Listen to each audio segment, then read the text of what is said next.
Je suis né à Tanger, j'y ai vécu les 11 premières années de ma vie. Ma famille était des gens qui venaient d'Algérie. C'était des gens très simples, hein, de modestes, nous ne sommes ni des colons ni des milliardaires. Ma mère a été institutrice, elle n'a pas été tout le temps, mais elle l'a été. Mon père travaillait dans la radio-télécommunication. Il y avait une station au Soigny à Tanger, puis ensuite à la sortie de Tanger, il en a été un fondateur. Donc toute mon enfance est traversée de l'image de cette ville extraordinaire où il y avait toutes les nations du monde. On se promenait sur le boulevard, vous aviez un sikh avec son turban. Bon voilà, il y avait des Grecs, des Maltais, des Rifis qui venaient avec les chapeaux, vous savez, tout ça. Là, bon, et je crois que ça m'a donné un pli. Alors maintenant, vous savez, en vieillissant, on durcit les traits de caractère. Je ne supporte plus de vivre autrement que dans un endroit où les gens sont mélangés. Donc j'habite à Paris, dans le 10e arrondissement. Je ne pourrais pas habiter dans le 6e ou dans le 7e. Je ne peux pas survivre quand il n'y a que des blonds aux yeux bleus. C'est au-delà de mes forces. Donc quand on est arrivé en France, c'était l'horreur pour nous, parce qu'on avait idéalisé la France. Et on a découvert à un coin perdu de la Normandie, le pays de Caux, où les gens n'avaient jamais vu personne, où, hélas pour eux, les malheureux souffraient d'un alcoolisme épouvantable. Moi, de ma vie, je n'avais vu quelqu'un ivre dans la rue. Imaginez, au Maroc, ça n'existe pas, ça. Donc, nous étions consternés. Hein. Et donc, personne ne parlait aucune espèce de langue étrangère. Imaginez-vous, la France des campagnes était extraordinairement arriérée par rapport au Maroc des villes. Casablanca était une ville plus moderne que Clermont-Ferrand. Hein, les gens ne se rendent pas compte de ça, mais c'était comme ça à l'époque. Et nous non plus, on s'en rendait pas compte. Donc, on ne parle plus la langue. Tchouf, elle disparaît. Et dans le militantisme politique, je suis amené à reparler espagnol. Alors, j'avais le vocabulaire d'un gosse de 11 ans. Donc, c'est en lisant vite les journaux, les tracts, les machins, que j'ai réintégré le vocabulaire. Mais l'arabe, quel arabe j'avais appris, moi? L'arabe de mon copain, à la sortie de Tanger, de quoi on parlait? De pièges à moineaux, des chardons qu'on épluchait, des trucs de gosse, quoi, mais absolument inutilisables dans la vie d'un adulte, vous voyez. Bon, alors je pense que c'est comme ça que moi j'ai perdu le peu d'arabe que j'avais appris, ce qui est ma grande honte, parce que mon père parlait l'arabe, ma grand-mère parlait l'arabe. Alors il faut vous représenter une scène que je vous raconte pour vous faire rire, mais mon père et ma grand-mère en train de, comment dire, de se parler un peu vivement dans une maison de retraite en Ariège, en arabe. Mais alors vous voyez, ces choses-là, on ne peut pas... Le sens de l'ouverture, de ce que les êtres humains ont en commun. Bon, quand on l'apprend tout petit comme ça, après, ça vous... À mes études supérieures, j'ai fait des lettres. J'ai un diplôme universitaire d'études de lettres. Ensuite, j'ai une licence de philosophie parce que des lettres, ils ont trouvé que j'avais trop l'esprit de système, donc ils m'ont expulsé à la philosophie. Je me suis ennuyé à mourir. Parce que j'aimais bien la littérature, c'était mon truc. Voilà, c'est ça que j'ai fait comme étude. Mais je veux dire à ceux qui vont m'écouter, d'abord qu'il faut être sérieux à l'école, parce que quand on y va, autant travailler. Qu'ensuite, après, on le regrette quand on l'a pas fait. Hein. Mais que de toute façon, chacun se dise bien qu'on apprend par soi-même et toute sa vie. Moi, je vais vous dire, j'ai fait des études de lettres. L'essentiel de ce que j'aime et que j'ai découvert en littérature, j'ai découvert par hasard dans les halls de gare en attendant des trains où j'achetais. Et c'est comme ça que j'ai découvert toute la littérature américaine, les romans, la fiction, etc. Donc il faut, toute sa vie, il faut avoir une attitude ouverte. On regarde, oui, tout le temps, tout le temps. Et il ne faut pas faire de complexe. Hein, il ne faut pas se rester là pétrifié devant la culture officielle. Alors on a tel ou tel copain, il fait des études supérieures, il parle bien, il fait des citations, alors on se sent tout petit, tout nul, on n'ose plus bouger un pied. Non, la littérature, la connaissance, il faut s'avancer et puis après J'avais 11 ans, donc j'étais pas en état de faire des études de sociologie sur mon cas. Je le vivais mal, le Maroc était sublime de rayonnement, de lumière. J'aimais vivre avec les Marocains, j'aimais.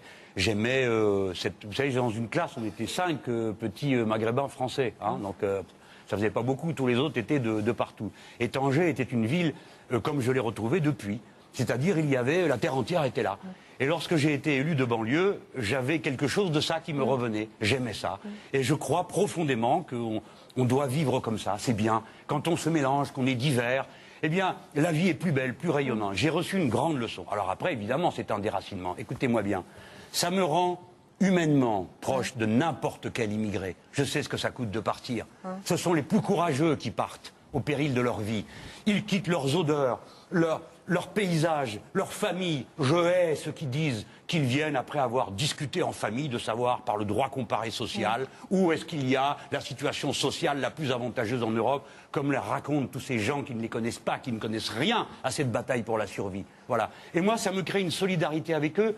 Je comprends de quoi il s'agit. Je le répète aux Français. À partir de maintenant, il faut s'aimer, il faut vivre ensemble et nous allons faire un grand peuple. De toute façon, que ça vous plaise ou pas, on est en train de le faire. Quel serait votre premier déplacement, votre premier voyage de président de la République si vous êtes élu? Voilà ce que je vais faire. Je monte dans l'avion et s'ils le permettent, je vais en Algérie. Et de cette manière, je donne une grande indication. La guerre est finie. Maintenant, on s'aime.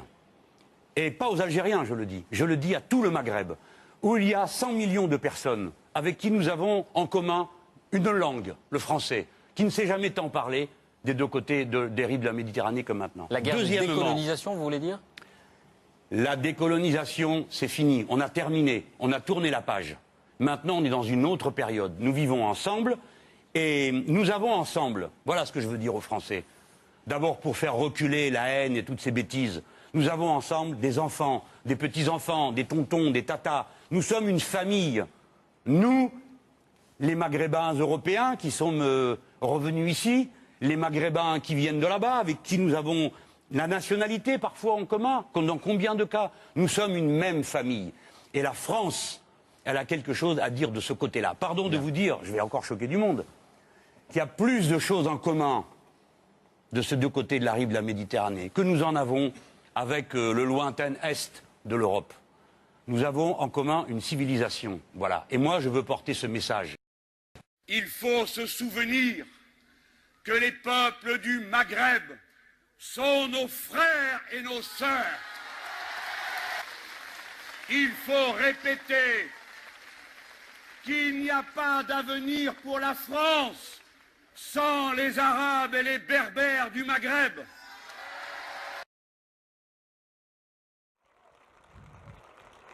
Entendez les gens, malgré ce beau soleil qui nous éclaire, vous autres qui tenez à la main ou vos enfants ou vos amours, vous autres, entendez ce cri muet et froid qui court sur les flots. Ah, la bonne mère, comment est-il possible que tu sois devenu ce cimetière où 30 000 ont disparu dans les flots? Écoutez, vous autres, taisez-vous. Écoutez, c'est le silence de la mort. Elle a osé dire qu'il fallait savoir ou bien accueillir ou bien rejeter dans les eaux internationales.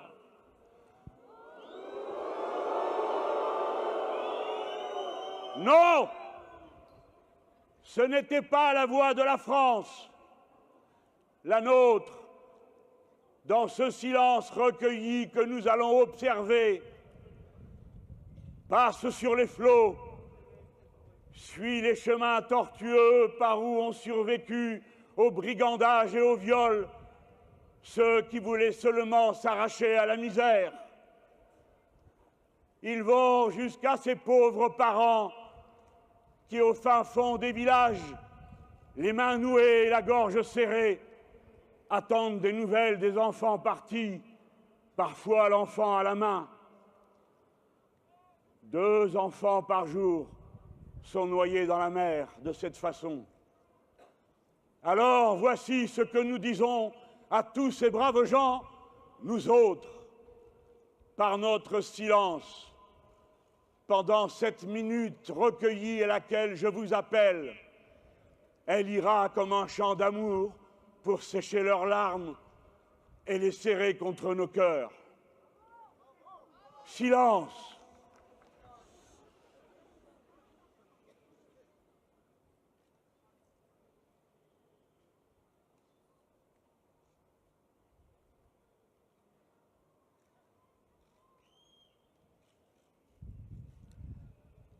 Mais nous n'irions pas au bout de nos missions si nous ne disions